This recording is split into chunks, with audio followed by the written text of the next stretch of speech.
साल 2003 में कनाडा के एक शख्स ने वहां के स्टॉक मार्केट में $800 इन्वेस्ट किए।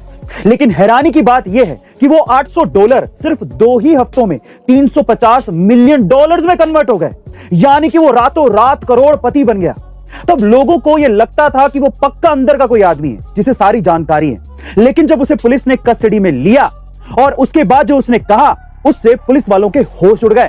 उसने कहा कि मैं टाइम ट्रैवलर हूं और 250 साल फ्यूचर से आया हूं, तो एग्जैक्टली मुझे पता है कि कौन सा स्टॉक गिरेगा और कौन सा स्टॉक उठेगा। लेकिन पुलिस को ऐसा लगा कि वो शायद उन्हें पागल बना रहा है, तो उस पर केस दर्ज कर दिया गया और उसे कोर्ट बुलाया गया। लेकिन हैरानी की बात यह है कि वो शख्स कोर्ट पहुंचा ही नहीं और उसके बाद से आज तक वो शख्स गायब है। गाइस, क्या वो सच में टाइम ट्रैवलर था? आपको क्या लगता है? कमेंट सेक्शन में जरूर लिखिएगा। गाइस, आज तक आपने सिंपल ऑटो देखे होंगे, लेकिन आज मैं आपको एक गजब का ऑटो दिखाता हूं। चेन्नई में ऑटो अन्ना के नाम से मशहूर ऑटो रिक्शा चालक अन्ना दुरई ने यात्रियों के लिए अपने रिक्शा में अखबार, wifi, tablet, iPad pro, Alexa, fridge और टीवी जैसी सुविधाएं उपलब्ध करा रखी, क्योंकि उनका मानना है कि यात्री उनके लिए भगवान के समान होता है। इसीलिए वो उनकी जरूरत का हर सामान, हर चीज अपने रिक्शा में रखते हैं। गाइस, अब इससे सीखने को क्या मिलता है? इससे यह सीखने को मिलता है कि कोई फर्क नहीं पड़ता कि आप कौन सा बिजनेस करते हैं। यदि आप यूनिक और कस्टमर्स की जरूरतों को समझते हैं तो आप बिजनेस में सफल जरूर होंगे। ऐसे अमेजिंग वीडियोस के लिए शेयर, सब्सक्राइब एंड लाइक। मिलता है अगली वीडियो में। गाइस, अक्सर हम लोग सेल्स और मार्केटिंग के बारे में बहुत सुनते हैं, पर सवाल यह है कि आखिर इन दोनों में फर्क क्या है? तो चलिए समझते हैं। देखिए, अगर सीधे शब्दों में समझने की कोशिश करें तो सेल्स का मतलब है कस्टमर के पीछे भागना, जबकि मार्केटिंग का मतलब है कस्टमर को अपने प्रोडक्ट की तरफ आकर्षित करना।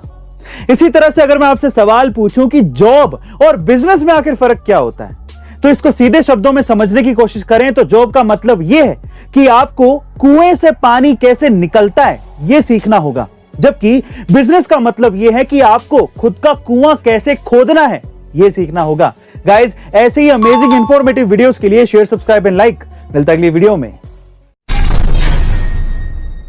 गाइस, साल 2003 में चिली में कुछ ट्रेजर हंटर्स को एक कंकाल मिला था, जो कि देखने में हूबहू एलियंस की कंकाल की तरह ही लग रहा था, क्योंकि यह महज 6 इंच का था। लेकिन जब वैज्ञानिकों ने इसके रहस्य को खोला तो कुछ और ही बात सामने आई है।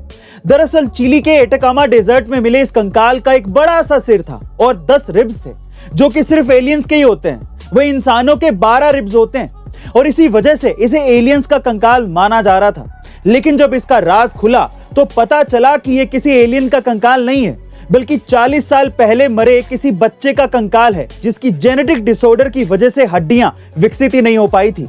गाइस, क्या आप भी इससे पहले तक इसे एलियन का कंकाल ही समझते थे? कमेंट सेक्शन में जरूर लिखिएगा।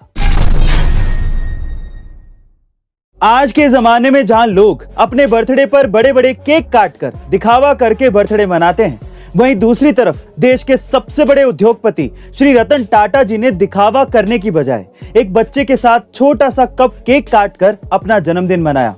वो अगर चाहते तो बड़े धूमधाम से लाखों का केक काटकर जन्मदिन मना सकते थे, लेकिन उन्होंने ऐसा नहीं किया और एक बार फिर से उन्होंने अपनी सादगी से लोगों को प्रेरणा दी। गाइस, रतन टाटा जी का जैसा नाम है वैसा ही काम है। ये महान विभूति सच्चे अर्थों में भारत के रत्न हैं। A2 फैमिली की तरफ से हम उनकी लंबी उम्र की कामना करते हैं।